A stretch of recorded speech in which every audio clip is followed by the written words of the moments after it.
sí, como la red que teje un libro, la red que teje una lectura detrás de ella, se teje otra lectura que es la de la amistad, Exacto. la de encontrarse y hablar sobre un lugar. Y eso no está en el control de nadie. No, Que es lo más lindo. Es lo más lindo, es el azar, es la pregunta, es la libertad, es la elección, es lo es lo espontáneo. espontáneo.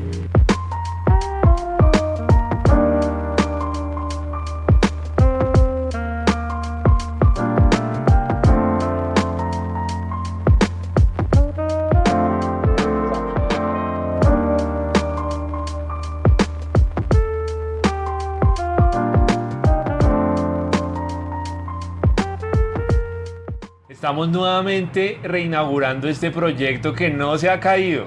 No se ha caído, Cecita. Nos resistimos a que este proyecto de entrevistajes se termine, se acabe. Estamos aquí contra el viento, marea, luchándola, luego de muchos trabajos, Mauro. La burocracia, la institucionalidad nos tiene así. Pero Mauro, ¿y con quién estamos? Hoy estamos con, voy a ser espontáneo con esta presentación, estamos con Rocío, librera, docente universitaria por mucho tiempo, vinculada con los libros desde el nicho. Estábamos hablando ahí como tras bambalinas de todo el proceso que ha tenido, pero esencialmente estamos en una librería muy linda que queda ubicada aquí al pie de la Universidad Nacional por la 45, que se llama La Nube Sólida, de la cual Rocío es librera. Rocío, ¿cómo estás? Qué gusto tenerte en Entrevistajes. Antes de empezar, cuéntanos un poquito de tu trayectoria universitaria como profesora, como directora de programa. Cuéntanos un poquito de tu vida, Rocío. Bueno, muchas gracias, muy bienvenidos aquí a la Nube Sólida. Sí, hay un pasado que siempre ha estado entre libros. De hecho, una de mis primeras experiencias, por decirlo de alguna manera, que a ustedes no les gusta lo burocrático, pero a veces hay que explicarlo así. Una de mis primeras experiencias laborales fue como librera. Yo fui librera en el centro de Bogotá con un librero mítico que se llama Jorge Ramírez, el abuelo. Y allí empecé yo a conocer el oficio, las librerías en general. Era una estudiante universitaria de literatura, ¿sí? Y yo seguí mi camino entre libros. Terminé el pregrado en literatura, hice una maestría, después entré a estudiar aquí a la Nacional historia.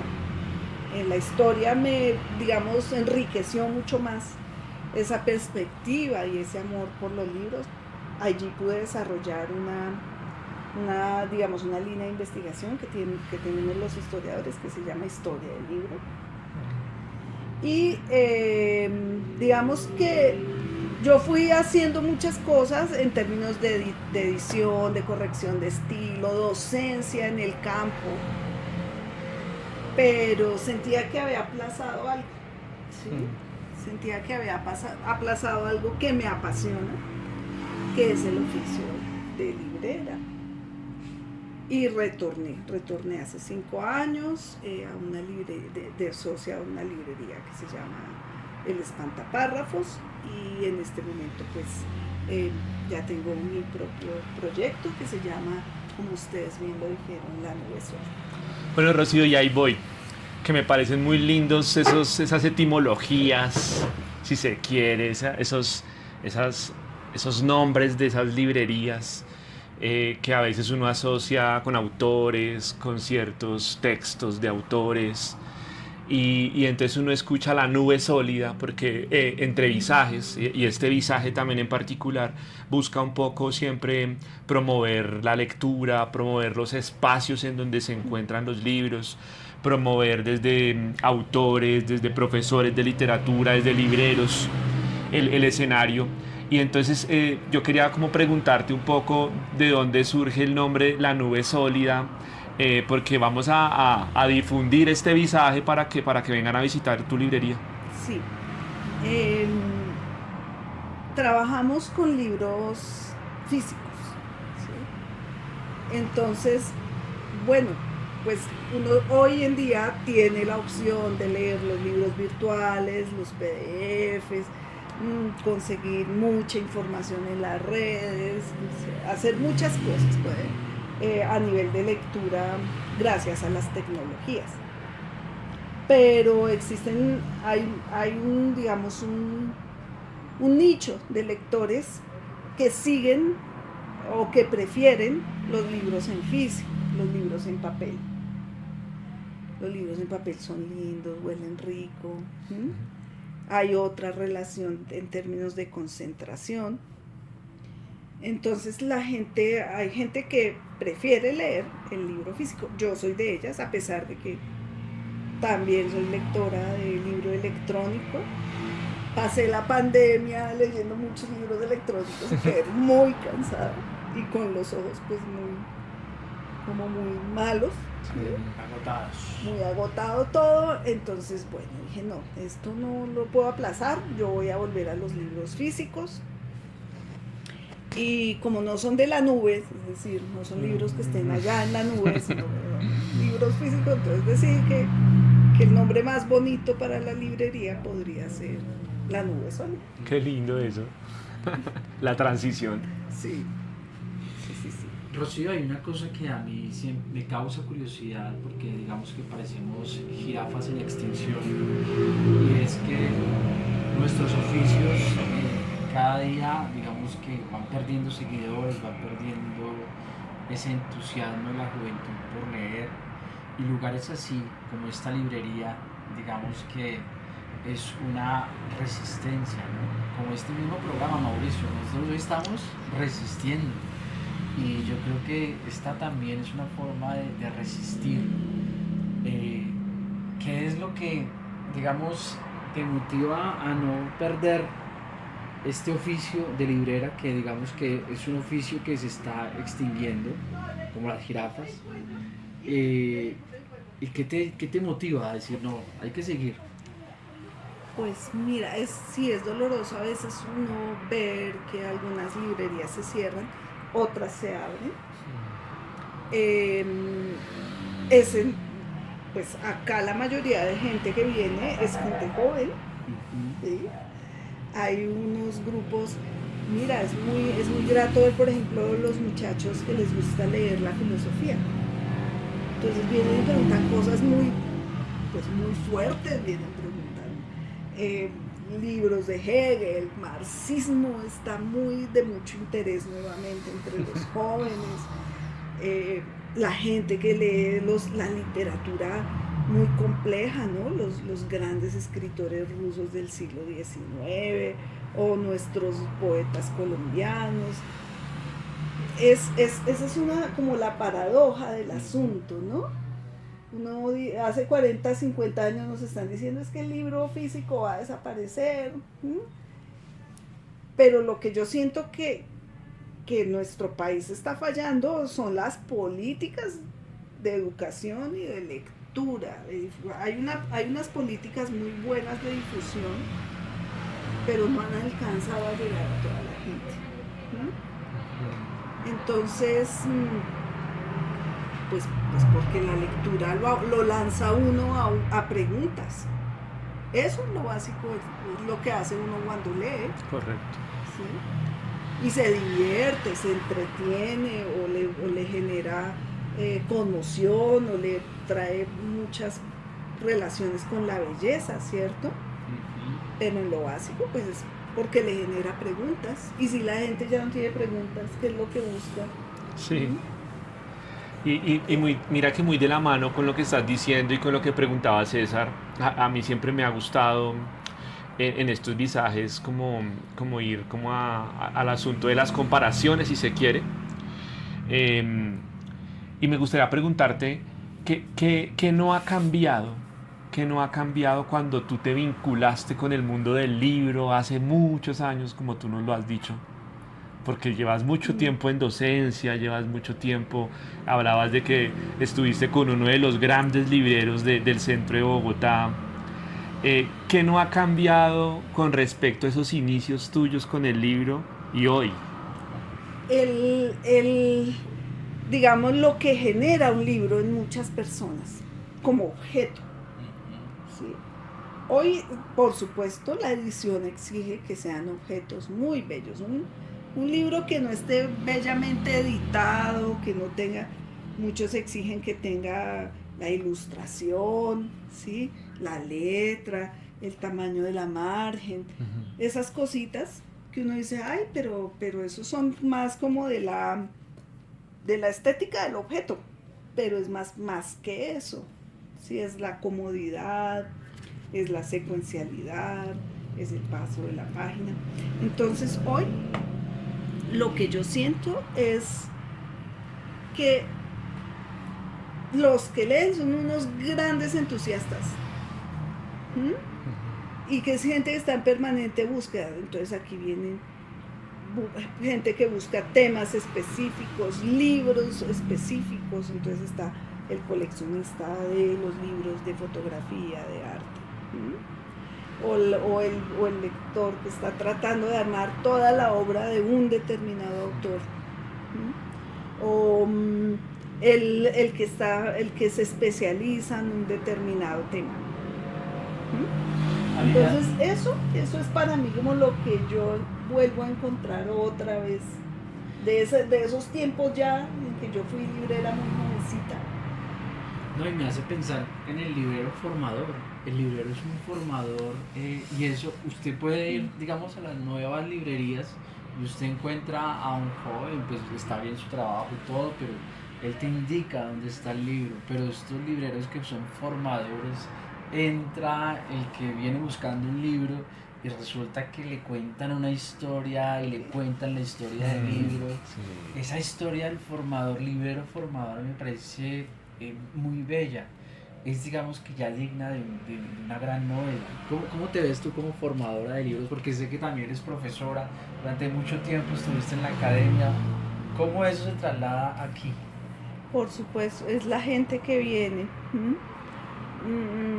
Están los lectores, están los expertos, está la gente de la academia, están los que...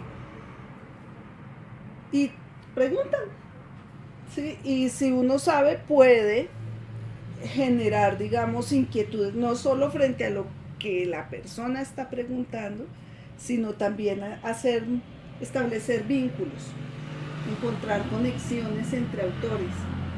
Entonces de pronto llega alguien preguntando algo, un psicoanalista o un antropólogo, de un libro de Jung.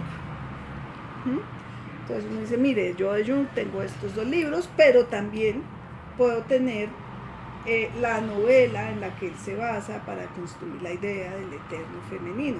Y tal vez, puede que sí, puede que no, esa persona que está leyendo el autor no la conozca.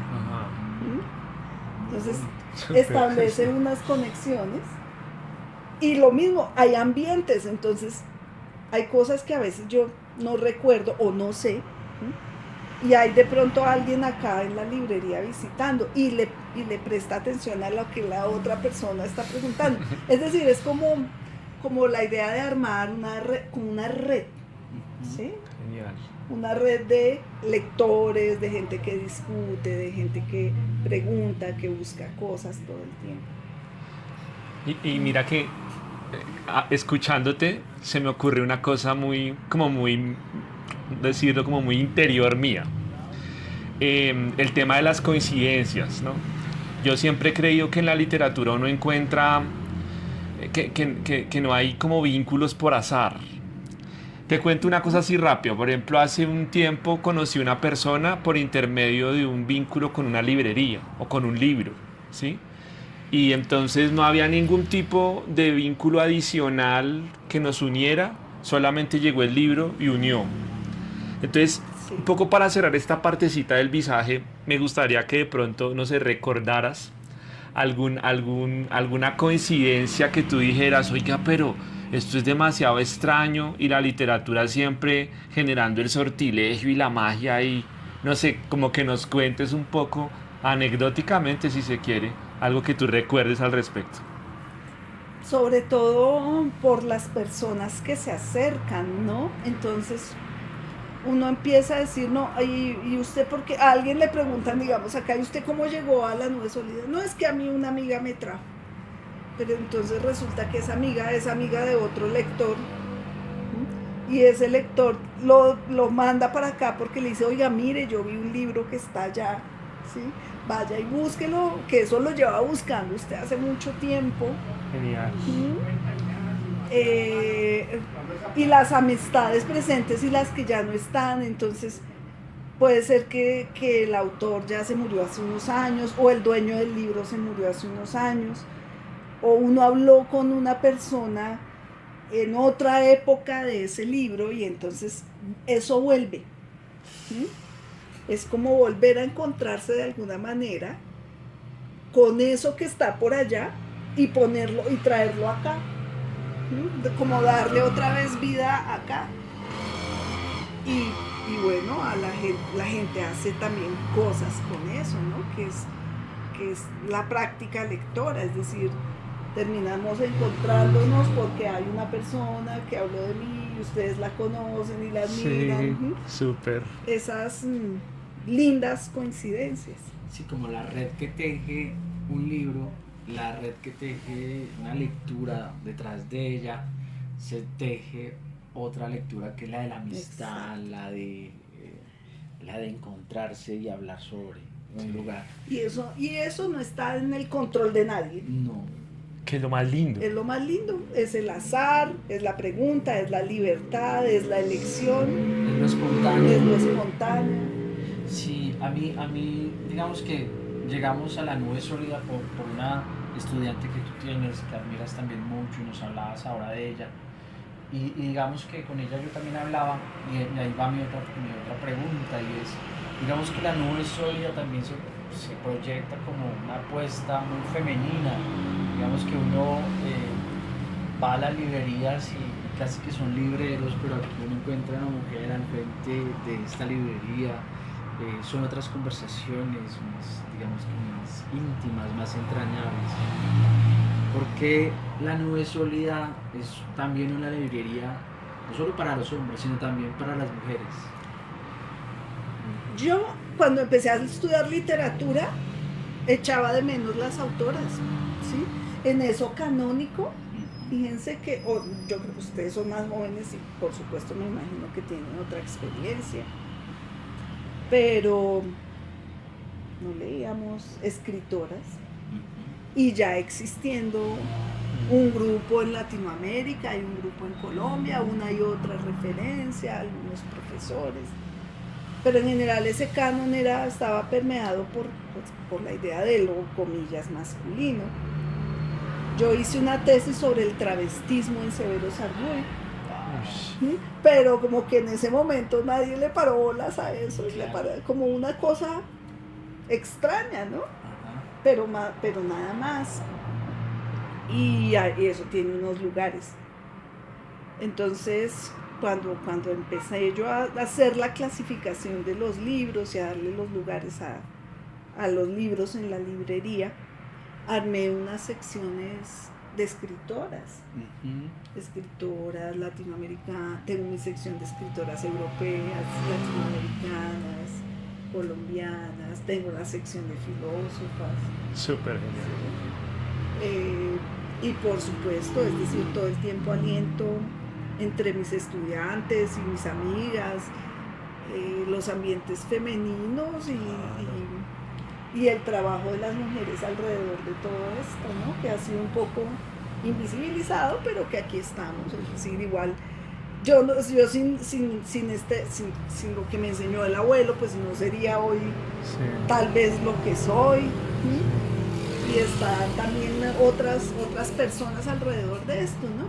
Pero yo sí soy una firme convencida de que, bueno, esto hay que compartirlo entre todos y las mujeres tienen que tener un acercamiento también muy especial a los libros, ¿no?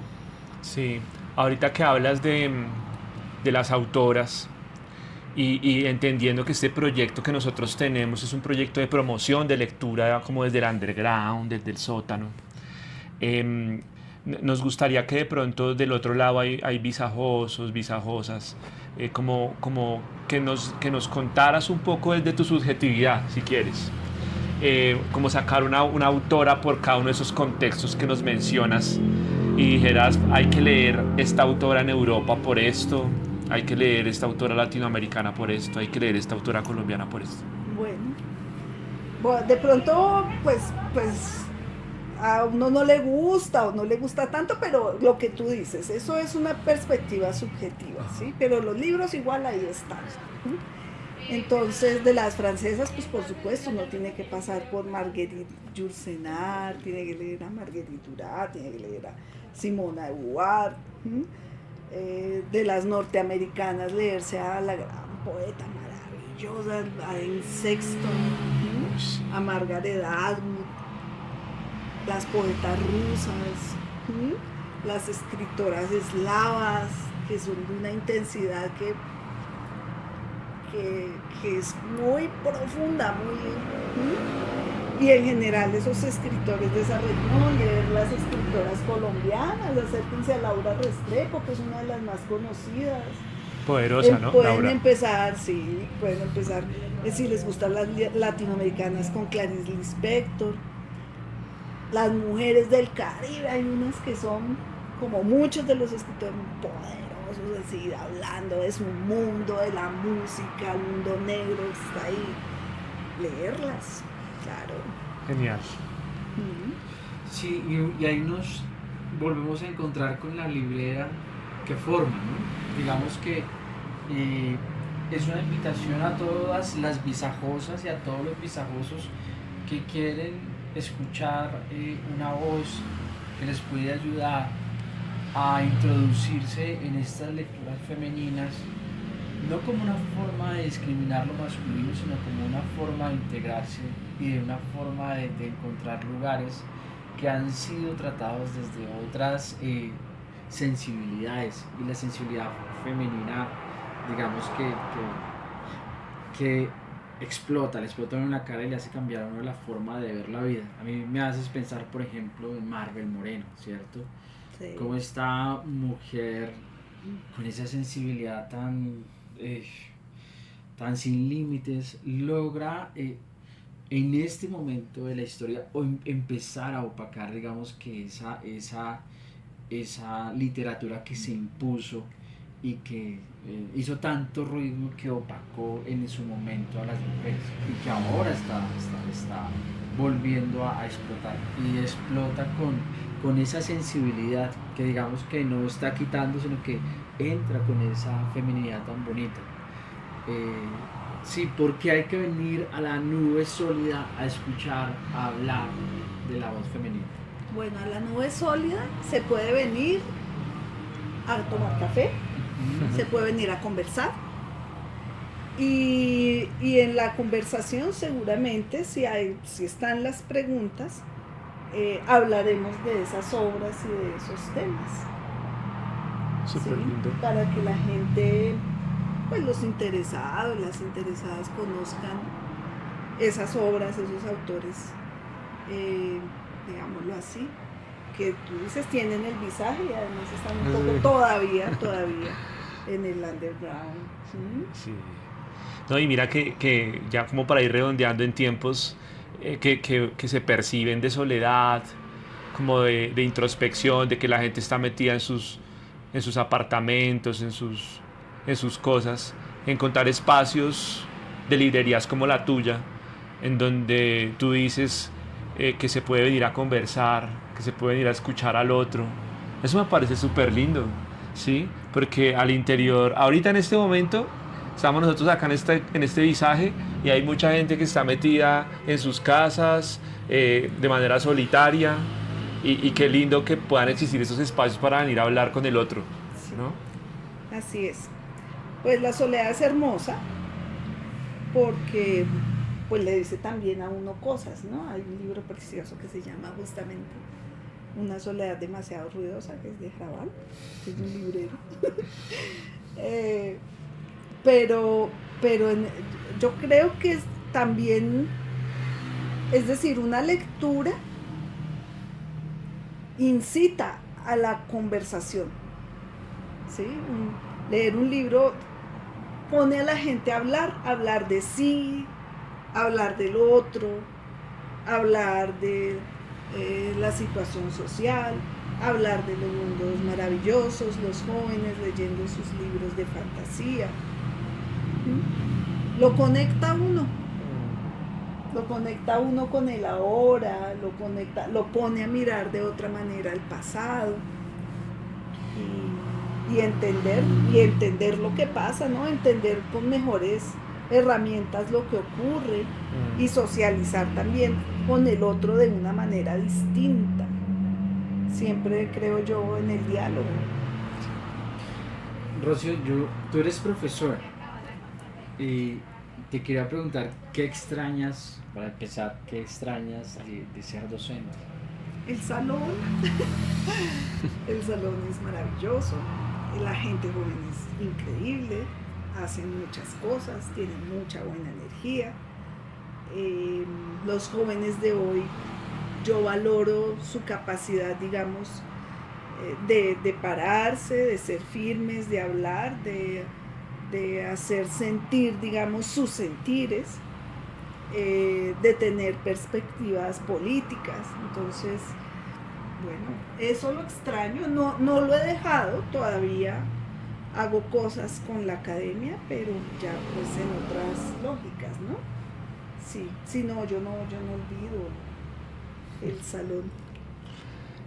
Bueno, Rocío, digamos que un poco para cerrar este ejercicio bonito de la conversación que hemos tenido, pues decirle a los visajosos exactamente el lugar de la nube sólida, invitarlos también a que vengan, porque de eso no hemos hablado, como la ubicación exacta de la nube sólida. Queremos como que tú extiendas la invitación allá del otro lado para que vengan acá a la librería. Bueno, visajosos, visajosas, son bienvenidos aquí a la nube sólida, calle 45, 25 a 66, y de seguro encontrarán a otros visajosos igualitos con los que podrán conversar e intercambiar muchas preguntas y formas de conocer.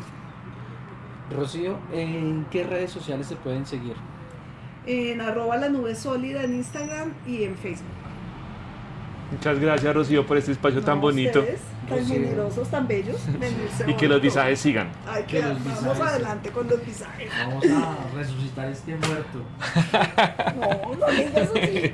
Está muerto. Hasta la próxima. Chao, chao.